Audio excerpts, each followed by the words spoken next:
this is it, yeah. It took a year. It wasn't easy. I finally got permission to go inside and climb the stairs to Ward 210, the so-called female violent ward, where I was placed when I was 17 years old.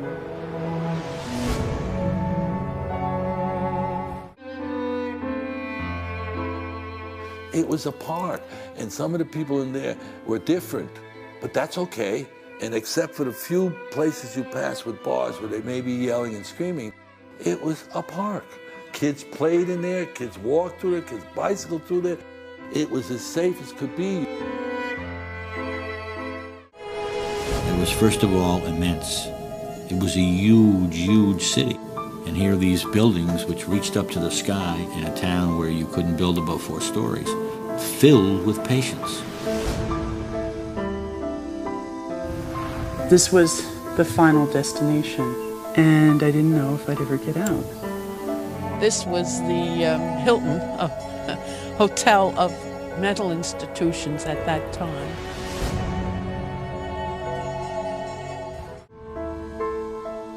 When I came to the hospital system, state-of-the-art of treatment was electric shock, and before that, lobotomy. I mean, to line them up and hit them in the skull up above the eye and destroy them really forever.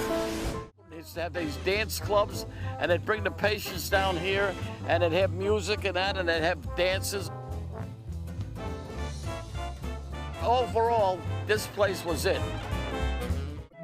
This other young patient came to me and said, "Do not cry. They'll hurt you." And I stopped, and I didn't cry for 20 years. I'm sad that I see right now that there's no place we don't treat mentally ill people very well anymore.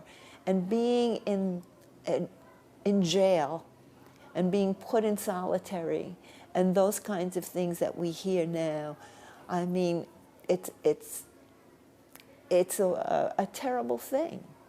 And when you could see, you can't cure everyone if they have a problem, but at least they were taken care of. They weren't in a jail. They weren't in a solitary confinement.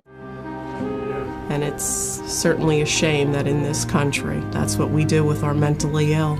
Put them in cages like we did in another century.